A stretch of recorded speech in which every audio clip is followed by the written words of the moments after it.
हो गया।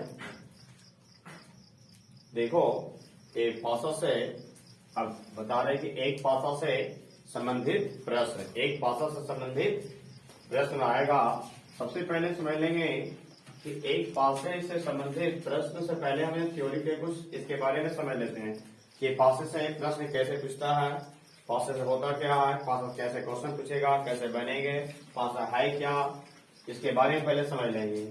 समझो पहले ये मेरा हमारे पास एक पासा है। एक पासे में मैक्सिमम वैल्यू 1 से लेके 6 तक होता है।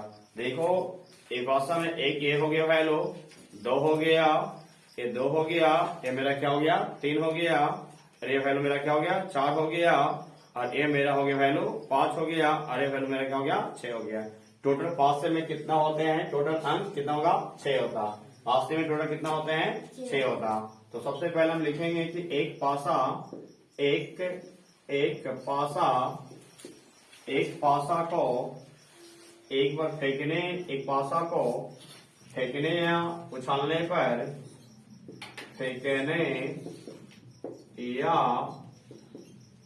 उछालने पर संभव परिणाम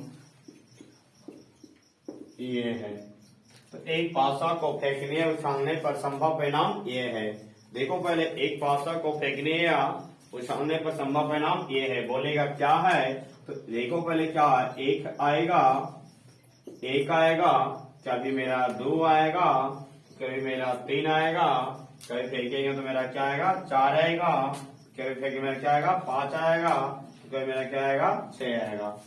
अब समझो कि एक बार हम पासा को फेंकें तो 1 आया, एक बार 2 आया, 3 आया, 4 आया, 5 आया और 6 आया। उसी तरीके से कभी मेरा 1 आ गया, कभी 2 आ गया, कभी 3 आ गया, कभी 4 आ गया, कभी 5 आया, कभी 6 आएगा। अब इससे देखो तो यहां लिख देंगे कि चूंकि कुल संभव परिणामों की संख्या, कुल संभव परिणामों की संख्या एनएस के वैल्यू। सुना पहले कि कुल संभव परिणामों की संख्या एनएस के वैल्यू कितना हो जाएगा 6 हो गया। पासे में कुल संख्या कितना होता है तो 6 होता है। पासे में कुल संख्या कितना होता है 6 होता है। एक पासे को फेंकने उछालने पर संभव परिणाम ये है, बोले क्या है तो 1 2 3 4 5 6 होता। अब समझना पॉइंट करके बताते हैं कैसे कैसे क्वेश्चन पूछता है। अब समझेंगे एक पासा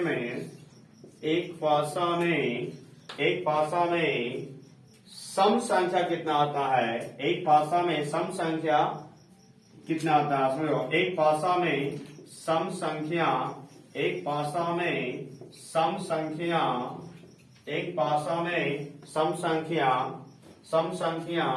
है। एक पासा में सम संख्या ये है, क्या है तो 2 है, 4 है और 6 है। कुल की बात करेगा तो बताना है कितना 3 हो गया। कुल बात करेगा कितना बताना है तो 3। एक पासे में सम संख्या आने की संख्या कितना हो जाएगा तो 3 हो जाएगा। एक पासा में सम संख्या आने की संख्या पूछ देगा तो कितना बताना है 3। बोले क्या क्या होता है तो 2 4 6 होता है। सेकंड पॉइंट समझेगा कि एक पासा में विषम संख्या, एक पासा में विषम संख्या ये है। एक पासा में विषम संख्या ये है, बोलेगा क्या है बताना है 1 है, 3 है, 5 है। फिर पूछ सकता है ऐसे कि एक पासा में विषम संख्या आने की संख्या कितना होगा तो गिन दो के वो आया है 1 2 3। कितना आया है 1 2 3। कुल संख्या कितना हो जाएगा 3। पूछ देगा कि एक पासा में विषम संख्या आने की संख्या कितना होगा बताना है कितना 3 बताना है। एक पासे में विषम संख्या आने की संख्या कितना बताना है 3। कितना बताना है 3। उसी तरीका से अगला पॉइंट समझेगा कि एक पासा में अभाज्य संख्या को हम बोलते हैं रूढ़ संख्या भी बोलेंगे। क्या बोलेंगे रूढ़ संख्या। एक पासा में अभाज्य या रूढ़ एक पासा में अभाज्य रूट ए है, बोलेगा क्या है, एक पासा में अभाज्य या रूट ए है। अब बोलेगा अभाज्य, ऐसे संख्या में लिख दो कि एक पासा में अभाज्य या रूट संख्या ये है एक पासा में अभाज्य या रूट संख्या ये, बोलेगा क्या है, देखो क्या है, 2 हो जाएगा, क्या हो जाएगा, 2 हो जाएगा, और क्या हो जाएगा, 3 हो जाएगा, फिर क्या हो जाएगा, 5 हो जाएगा। 2 3 5, 2 3 5। अगर कुल संख्या की बात करेंगे तो क्या करना है, 3। तो याद रखना, एक पासा में सम संख्या आने की संख्या कितना होता है, 3 होता है। एक पासा में सम संख्या आने की संख्या कितना होता है, 3 होता है। कौन कौन आता है, तो 2 आएगा, 4 आएगा, 6 आएगा। ये 2 4 6 होगा। सम संख्या कैसे होता है, जो 2 से भाग देने पर पूरा पूरा कट जाए उसे हम क्या बोलेंगे, सम संख्या होगा। क्या हो जाएगा, सम संख्या। अब समझना कि एक पासे में विषम संख्या आने की संख्या कितना हो जाएगा, बताना 3 होगा। कौन कौन आएगा, 1 हो गया, 3 हो गया और 5 है। विषम संख्या कैसे समझेंगे, जो 2 से भाग देने पर पूरा पूरा विभाजित ना हो, उसका शेषफल कितना हो जाएगा, मेरा 1 बच जाएगा। जिसका शेषफल अगर 1 बच गया, समझ जाना मेरा क्या होगा, विषम संख्या आएगा। एक पासा में अभाज्य या रूट संख्या कितना होगा, तो बताना है 3 होगा। एक पासा में अभाज्य रूट संख्या कितना होगा, बता देना है 3 होगा। कौन कौन हो जाएगा, तो 2 हो गया, 3 हो गया और 5 हो गया। 2 3 5। लेकिन इसका एक और पॉइंट बनेगा, स्पेशल पूछ देगा कि एक पासा में मतलब कि सम अभाज्य पूछेगा कि एक पासा में सम अभाज्य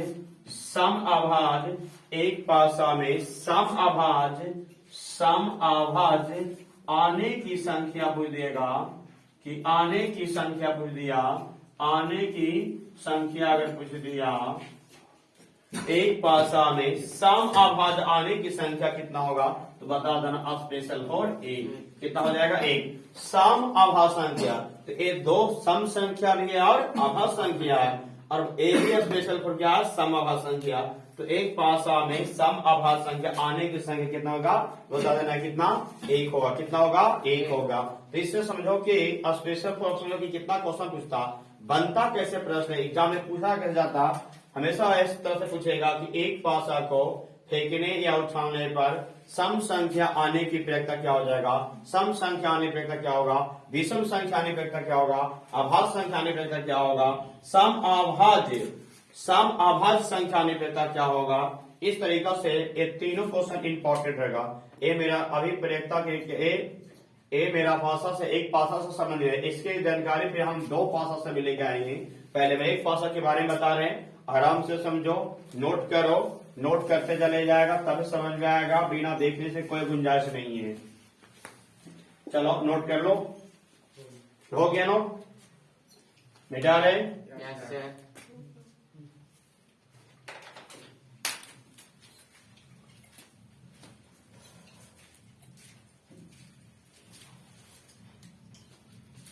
देखो अब इसमें अभी और इसमें बताएंगे क्वेश्चन, इसमें थोड़ा क्वेश्चन बता देते हैं कि कैसे पूछता है, कैसे एग्जाम में आता है क्वेश्चन, इसके बारे में हम बताते हैं प्रश्न।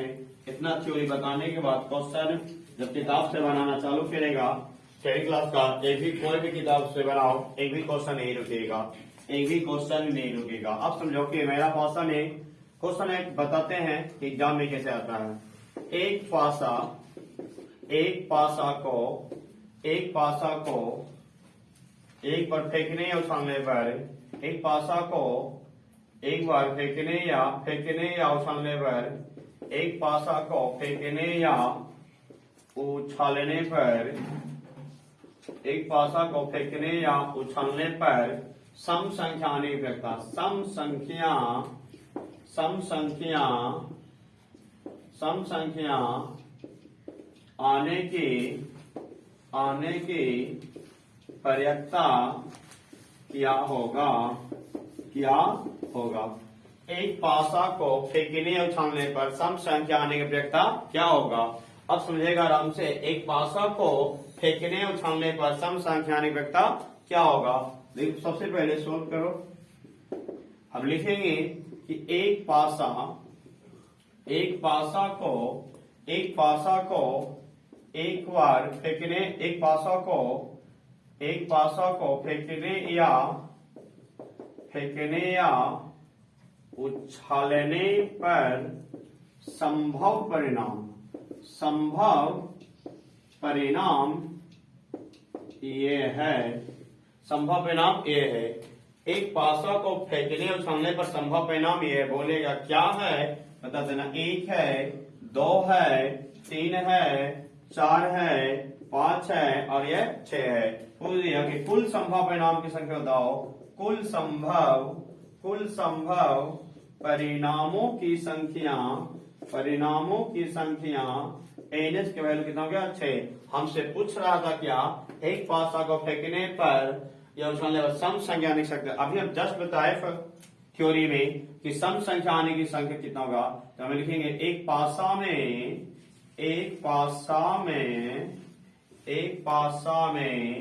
सम संख्या आने की संख्या एनी बराबर कितना हो गया 3 हो गया। आने की संख्या कितना हो गया 3 हो गया। सम संख्या आने की संख्या क्या हो गया मेरा 2 हो गया, 4 हो गया 6 और इसका हमारा वैल्यू एनी का वैल्यू कितना होगा मेरा 3। अब जिसको पूछ रहा है उसको ऊपर, जिसका चर्चा होगा उसको नीचे। चर्चा किसका है, पासा। एक पासा में कितना संख्या था 6 होता। अब हम लगाएंगे फॉर्मूला पीई बराबर फॉर्मूला क्या होता है एनी बटा एनिस। तो बताओ कि पी बराबर एनी बटा एनिस, तो एनी का वैल्यू कितना दिया गया, मेरा 3 दिया। मेरा क्या हो जाएगा 3। एनिस कुल संख्या कितना दिया मेरा 6 दिया। कितना दिया 6, कट जाएगा आंसर कितना है मेरा 2, 1/2। उसी तरीका से सबका आंसर आएगा सम संख्या या विषम संख्या, अभाज्य संख्या। सम संख्या, अभाज्य संख्या या विषम संख्या, तीनों का आंसर क्या होगा 1/2 होगा। क्या होगा 1/2 होगा। समझो, फिर से समझाते हैं। एक पासा को फेंकने और उछालने पर सम संख्या पूछ दिया। क्या पूछ रहा मेरा, सम संख्या आने की प्रयत्ता। अगर वहां पर हमसे पूछता कि विषम संख्या आने की प्रयत्ता क्या होगा, हमसे पूछता अभाज्य संख्या आने की प्रयत्ता क्या होगा, अभाज्य संख्या आने की प्रयत्ता, तो विषम संख्या की संख्या बताए थे कौन कौन होता था, 1 होता है, 3 होता है और 5 होता है। तो बताओ इसका संख्या कितना हो गया मेरा 3। तो आंसर मारना क्या 3/6, आंसर क्या होगा 1/2। तो विषम संख्या का आंसर कितना होगा 1/2। अगर पूछ देता मेरा अभाज्य संख्या का प्रयत्ता, क्या पूछता मेरा अभाज्य संख्या का प्रयत्ता, तो अभाज्य संख्या कौन कौन होता है 2 होता है और मेरा क्या होता है 3 होता है और मेरा क्या होता है 5 होता है। 2 3 5 होता है। बताओ किसकी संख्या कितना हो गया 1 2 3, 1 2 3, तो मतलब कि 3/6। आंसर कितना होगा मेरा 1/2। अगर हमारा सम संख्या पूछे या अभाज्य संख्या पूछे या विषम संख्या पूछे, तीनों का आंसर क्या मानना है आंसर में 1/2। एग्जाम में यही बार बार रिपीट करेगा, हमेशा पूछते रहेगा। इंपॉर्टेंट क्वेश्चन ये, जरा नोट कर लेगा, इसका रिवीजन कर लेगा। अब समझो आगे क्या हो। इसमें और पूछता है एक क्वेश्चन घुमा देगा कभी कभी कि एक पासा को फेंकने पर सम अभाज्य संख्या नहीं पड़ता। स्पेशल वो खाली अभाज्य संख्या पूछेगा। अगर खाली अभाज्य संख्या पूछेगा, खाली अभाज्य कहेगा तो बताना है आंसर क्या हो जाएगा। अभाज्य संख्या बताए थे 3 बटा क्या हो जाएगा 6, आंसर 1/2। अगर खाली अभाज्य संख्या पूछ देगा तो 1/2। अगर पूछ दिया सम अभाज्य संख्या, अगर पूछ देगा कि सम अभाज्य संख्या नहीं पड़ेगा, सम अभाज्य संख्या नहीं पड़ेगा क्या होगा, बताओ। सम अभाज्य संख्या नहीं पड़ेगा क्या होगा, सम अभाज्य संख्या के को आएगा, बताओ। सम अभाज्य संख्या के को आएगा, बताओ। एक क्या आया, एक ही आया ना। तो समझो कि अगर जिसका पूछ दिया उसको हम एनी कहेंगे, जिसका पूछेगा निकाल उसको हम एनी मानेंगे। तो एनी की संख्या कितना हो, 2 नहीं। अब बताओ काउंटिंग करना है यहाँ पर कितना, तो बताओ कि 2 हमारा काउंटिंग करना, एक ही को आया ना, ये नहीं कि 2 है तो 2 माना है। हाँ काउंटिंग करना, के को आया तो 1 को आया, तो 1 मेरा क्या हो जाएगा 1 लिख देना। अब बताओ कि चर्चा किसका है, पासा का। तो पासा में कुल संख्या कितना हो गया मेरा, तो 6 है। अगर पूछ दे इसके प्रयत्ता बताओ कितना होगा मेरा, तो एनी बटा एनिस। तो एनी के वैल्यू कितना होगा मेरा 1, आंसर क्या हो जाएगा बटा क्या हो जाएगा 6। अगर यही पूछता कि अभाज्य संख्या, खाली अभाज्य संख्या पूछता, तो हमारा आंसर कितना होता मेरा 1/2। कैसे, तो 3/6 का आंसर आ जाएगा। अगर हम पूछता सम अभाज्य संख्या पूछता, तो सम अभाज्य संख्या ओनली फॉर 1 आता है। कौन आता है, सिर्फ 2। तो काउंटिंग के अंदर एक ही संख्या आया, खाली 2 आया। तो इसलिए 1/6 हो गया। तो अब समझो कि ये मेरा पासा से संबंधित एक टाइप प्रश्न है। एवरेज पर बहुत सारा प्रश्न बनेगा। क्वेश्चन कैसे पूछेगा कि पूछेगा कि 6 से अधिक होने पर था, 5 से अधिक होने पर था, 4 से अधिक होने पर था, 3 से अधिक होने पर था, 2 से अधिक होने पर था, 1 से अधिक होने पर था, या 1 और 6 के बीच होने पर था, या 1 और 5 होने पर था, 1 और 4 होने पर था। ऐसे बहुत सारा प्रश्न था बनेगा। आगे हम फिर बताते हैं तुमको। डर दें चलो देखो, अपना सभी को नोट कर लेगा, आराम से देखते रहेगा। एक भी क्वेश्चन नहीं रुकने वाला है। इस अगर बता रहे हैं एक भी क्वेश्चन नहीं हो, कोई ऐसा बुक उठा लो, सारा क्वेश्चन बन जाएगा। A to Z question solve बन जाएगा इस थ्योरी के माध्यम से। आगे समझे। अब समझो अभी पासेज से संबंधित और पूछेगा कैसे घुमाता। अब हम समझते हैं ये पहला टाइप बताए थे, ये टाइप नंबर 2 समझो। अब टाइप नंबर 2 कैसे बनता है समझना आराम से। अब मेरा हो गया 1 आएगा, पासा में कुल संख्या कितना होता है 1, उसके बाद कितना होगा 2, क्या होगा 3, क्या होता है 4, फिर बाद फिर क्या होगा 6। 1 2 3 4 5 6, 1 2 3 4 5 6। बताओ पासा में कुल संख्या कितना होता है 6 होता, कितना होता है 6 होता। पासा में कुल संख्या कितना होता है 6 होता। मैक्सिमम कहां तक होता है 1 से लेके 6 होता। चर्चा किसका है एक पासा की, चर्चा किसका है एक पासा के बारे में बता रहे हैं। अब क्वेश्चन बता वो हम फर्स्ट क्या बता रहे, इससे बहुत सा क्वेश्चन पूछेगा। कैसे जान पूछता, अगर हम इसको समझाने के बाद एक भी क्वेश्चन नहीं रुकने वाला, समझ जाओ पहले कैसे पूछता है। इसमें हमेशा पहले पूछेगा, पूछने करेगा अधिक की बात करेगा, कम की बात करेगा, बीच की बात करेगा। ये 3 टाइप से बनेगा। अधिक पूछ देगा, कम पूछ देगा, बीच में पूछ देगा। अब इसे समझो कि कितना प्रश्न खुद बनाएगा प्रश्नों और खुद इसका अपने मन से क्वेश्चन बनाओ और अपने मन से इसका सोल्व करो। समझ लो पहले पूछेगा कि अब समझना कि 1 और 6 के बीच आने की प्रक्रिया क्या होगा। 1 और 6 के बीच एक पासा को एक बार फेंकने या उछालने पर 1 और 6 के बीच आने की प्रक्रिया क्या होगा। समझना पहले, एक पासा को एक बार फेंकने उछालने पर 1 और 6 के बीच आने की प्रक्रिया क्या होगा। तो देखो 1 और 6 के बीच आने की प्रक्रिया, यहां से लेके यहां के बीच में आने की प्रक्रिया पूछ रहा है। बताओ यहां से इतना के बीच में क्या संख्या आया है, 2 आया है, 3 आया है, 4 आया है और 5 आया है। मतलब काउंटिंग कर देना है कितना संख्या, 1 गो 2 गो 3 गो 4 गो। अब बताना है जिसका पूछा है उसको हम एनी कर लिए। जिसका चर्चा चल रहा है, चर्चा किसका पासा से, तो उसको हम एनिस करेंगे। तो एनी के वैल्यू कितना हो गया, 1 गो 2 गो 3 गो 4 गो।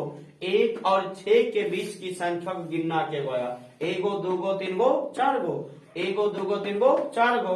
यहाँ लिखना कितना 4। अब बताओ अब चर्चा किसका है एक पासा के बारे में, तो पासा में कुल संख्या कितना होता है 6। यहाँ क्या लिख देंगे 6। फार्मूला लगा दो क्या कि पीई बराबर क्या होता है एनी बटा एनएस। एनी बटा एनएस, एनी के वैल्यू कितना दिया गया 4, कितना दिया गया 4। एनएस के वैल्यू कितना दिया गया मेरा 6। कटेगा तो काट देना है, 2 दूनी 4, 3 दूनी 6, आंसर कितना मेरा 2/3। अब इसी तरीका पूछेगा, फिर पूछेगा 2 और 6 का बीच में आने बैठता। अभी पूछा 1 और 6 के बीच में ना, अब क्या पूछा तुमसे 2 और 6 के बीच आने की प्रक्रिया क्या होगा। तो बताओ 2 और 6 के बीच में आने की प्रक्रिया क्या होगा। बस समझना, 1 संख्या आया, 2 संख्या आया, कितना संख्या आया मेरा 3 संख्या। क्वेश्चन कैसे बन रहा है, 2 और 6 के बीच आने की प्रक्रिया क्या होगा। 2 और 6 के बीच आने की प्रक्रिया क्या होगा। तो अब हम बताते हैं 2 और 6 के बीच आने की प्रक्रिया क्या होगा।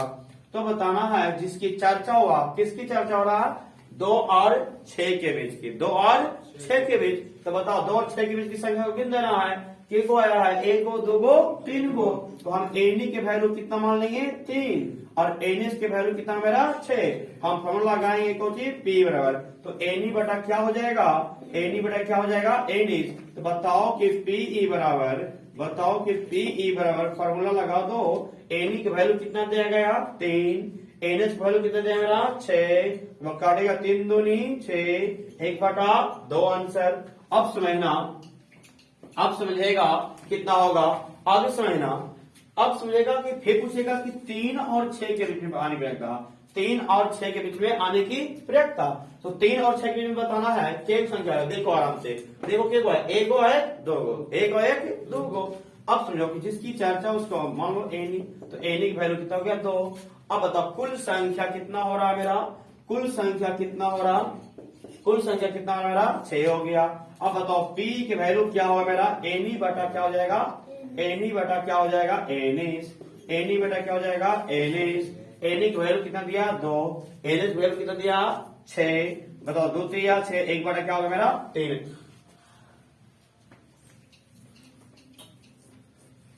आगे समझेगा, आगे समझेगा। अब समझो कि तो अब हमें हमेशा पूछेगा, अब अधिक की बात करते हैं। अधिक कैसे पूछता, ये हमारा बीच के हो गया, कभी तुमको 5 और 4 के बीच पूछेगा, 5 और 4 के बीच पूछेगा, मतलब कि 5 और 1 के बीच पूछेगा। अगर 5 और 4 के बीच पूछेगा तो एक भी नहीं है, 0 हो जाएगा। अगर 6 और 1 के बीच पूछ दिया, हो सकता है कि 2 और 5 में पूछ देगा, 3 और 6 के बीच पूछ देगा, 6 और 1 में पूछ देगा, 5 और 2 के पूछ देगा, 4 और 2 पूछेगा, 4 के बीच पूछेगा। जितना इसका बीच पूछेगा उसके बारे में बताते चलना, देखते चलना है। अब हम आगे बताते हैं, अभी मेरा बीच की बात हो रहा है। अब हम चलते हैं, अब हम आते हैं इसका अधिक के बारे में कैसे पूछता है कि परिकता।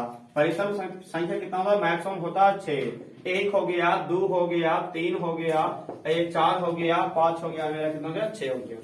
अब समझेगा, तुमसे पूछ देगा कि अगर तुमसे पूछ देगा कि 3 से अधिक होने की परिकता, 4 से अधिक होने की परिकता, 5 से अधिक होने पे लगता, 6 से अधिक होने पे लगता, 7 से अधिक होने पे लगता। अब समझो पहले, अगर बोलेगा कि 6 से अधिक होने पे लगता, क्या 6 से अधिक हो रहा संख्या ज्यादा होगा। अगर 6 से अधिक पूछ दिया, आंसर क्या करना है 0 बता। बोला कैसे होगा, बताओ 6 से अधिक की संख्या, तो बताओ 6 से अधिक की संख्या एनी हम मान लेंगे, एनी के वैल्यू जिसको पूछेगा उसको एनी मानना है। अब बताओ किसका बोला 6 से अधिक कह रहा था, 6 से अधिक कह रहा था, तो 6 से अधिक की संख्या है ही नहीं है, नहीं होगा क्या होगा मेरा 0 हो जाएगा। और एनिस की वैल्यू कितना हो जाएगा मेरा 6 हो जाएगा। फार्मूला लगाएंगे, पी फार्मूला क्या होता है, एनी बटा क्या होगा मेरा एनी बटा क्या हो जाएगा एनिस। तो एनी की वैल्यू कितना होगा मेरा 0। अब एनिस वैल्यू कितना होगा मेरा 6, भागा देंगे क्या हो जाएगा मेरा 0। तो 6 से अधिक प्रयत्न पूछ देगा तो 0 देना, या 7 आने की प्रयत्न पूछ देगा। तुमसे पूछ देगा कि पासा को फेंकने पर, एक पासा को फेंकने पर 7 आने की प्रयत्न बताओ, 7 आने की प्रयत्न क्या होगा। बताओ पासा में 7 संख्या आएगा क्या, पासा मैक्सिमम वैल्यू कहां का बता 6 है, तो 7 आने पर 7 आए भी नहीं करेगा, होवे नहीं करता इसमें। तो बताना क्या है कि एनी के वैल्यू कितना हो जाएगा 0। पूछ रहा 7 आने की प्रयत्न, इसमें 7 होता है नहीं, मैक्सिमम वैल्यू कहां तक होता है 6 तक। तो अगर पूछ दिया 7 आने पर था, उसका वैल्यू हो गया मेरा 0 हो गया। तो अब एनएस के वैल्यू कितना होगा मेरा 6 हो गया, तो 0 बटा क्या होगा 6 क्या हो जाएगा 0। या 6 से अधिक होने पर पूछ दे या 7 से अधिक होने पर पूछ देगा, उसका वैल्यू क्या हो जाएगा 0। आगे समझना क्या होता।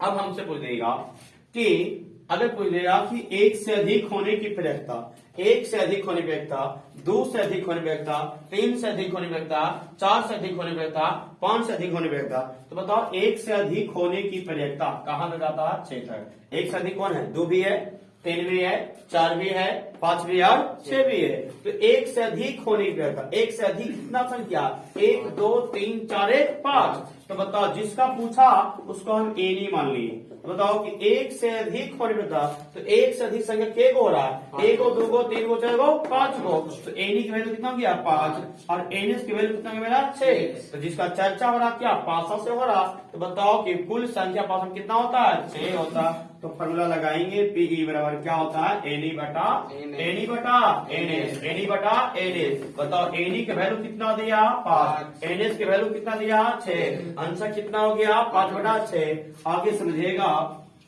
अब समझो कि अगर हम पूछ देते हैं कि 2 से अधिक होने पे था, क्या पूछते हैं 2 से अधिक होने पे, तो बताओ 2 से अधिक की संख्या हो रहा है 6 तक गया, तो 1 हो गया, 2 हो गया, 3 हो गया, 4 हो गया। तो हम लिखेंगे 4 बटा क्या कर देंगे 6 कर देंगे, 4 बटा 6 काटेगा 2 दूनी 4, 3 दूनी 6 हो गया। तो आंसर मेरा क्या आएगा 2 बटा 3 आएगा। आगे समझो, अगर इसी तरीका पूछ देगा कि 3 और 6 के बीच होने पर था, 3 और 6 के बीच, तो 3 और 6 में देखो 3 से अधिक, 1 मिनट, 3 से अधिक पूछता बीच तो बताए 3 से अधिक होने पर पूछता, तो बताओ 3 से अधिक कौन कौन हो गया 4 5 और क्या हो गया 6, 4 5 कितना हो गया 6, क्या संख्या हुआ 1 2 3, 1 2 3 संख्या हो गया। तो हम लिखेंगे एनी के वैल्यू हो गया, एनी के वैल्यू हो गया 3, एनएस के वैल्यू कितना मेरा हो गया 6। तो पीई बराबर लगाएंगे फॉर्मूला में, तो एनई बटा क्या हो जाएगा एनएस। एनई का वैल्यू कितना हो जाएगा मेरा 3, एनएस वैल्यू कितना हो गया 6, आंसर कितना होगा मेरा 1/2, 1/2। आगे समझिएगा, उसी तरीका से जितना पूछ सकता है अधिक है। अब हम जरा पूछेगा 5 से अधिक होने पर क्या पूछता 5 से अधिक, तो बताओ 5 से अधिक क्या हो रहा है बेचारा, क्या हो रहा है एक ही हो रहा है, क्या हो रहा है एक हो, कौन हो रहा है 6, तो हमारा क्या होगा संख्या 1 हो गया। तो हम लिखेंगे एनी बटा एनएस, तो एनी के वैल्यू फॉर्मूला क्या होगा 1 हो गया, और एनएस के वैल्यू कितना हो गया मेरा, कितना हो जाएगा 6 हो गया। बताओ फॉर्मूला लगाएंगे तो एनी बटा क्या हो जाएगा एनएस, एनी बटा एनएस, एनी वैल्यू कितना मेरा 1, एनएस वैल्यू कितना मेरा 6, 1/6 हो गया। अगर हमसे बात करते हैं, अगर इसको बात करते हैं अधिक की, अब हम आते हैं कम के बारे में। अगर पूछते हैं कि 6 से कम होने पर था, 5 से कम होने पर था, 4 से कम होने पर था, 3 से कम होने पर था, 2 से कम होने पर था, 1 से कम होने पर था, क्या 1 से कम तो हो गए नहीं गया, क्योंकि पासा में शुरुआत कहां से होता है 1 से, लास्ट कहां जाता है 6 तक, तो 1 से कम करता तो 0 हो जाता। अब समझना, पहले हम आते हैं 6 से कम होने की प्रयोगता, 6 से कम होने पर था। बताओ हमें लिखते हैं कि एक पासा को फेंकने उछालने पर 6 से कम होने की प्रयोगता क्या होगा। ऐसे लिखना है कि एक पासा को फेंकने या उछालने पर 6 से कम होने की प्रयोगता क्या होगा। तो 6 से कम होने की प्रयोगता जरा एक बार देख लो तुम लोग, बढ़िया से बोर्ड पर देखेगा, क्या 6 से कम क्या है 5, अब इससे 4 कम है 4, 3 2 1, संख्या क्या हुआ 1 गो 2 गो 3 गो 4 गो 5 गो। तो एनी के वैल्यू मानने लगा कितना 5, और एनएस के वैल्यू कितना मेरा 6, तो पीई के वैल्यू कितना मेरा एनी बटा एनएस, तो एनी के वैल्यू कितना मेरा 5, एनएस के वैल्यू कितना मेरा 6, 5/6 हो गया। अब पूछते हैं कि अगर हमको पूछेगा कि 5 से कम होने पर था, 5 से कम, तो क्या हो गया 1 2 3 4, तो मेरा हो जाएगा 4/6 का, 2 2 नहीं 4, 3 2 नहीं 6, मतलब कि 2/3 हो गया, 2/3। तो ऐसे हम बता दिए, क्या हम का बताया, पहले तो बताया सम संख्या, अभाज्य संख्या, विषम संख्या, सम संख्या, अभाज्य संख्या, विषम संख्या। दूसरे टाइप से बताया बीच को, दो पासे में बीच में बताए कहां से कहां तक होता है, फिर बताए अधिक के बारे में, फिर बताए कम के बारे में। बस इसी टाइप का क्वेश्चन इतने आएगा, बुक से प्रैक्टिस करेगा सारा का सारा सॉल्व हो जाएगा।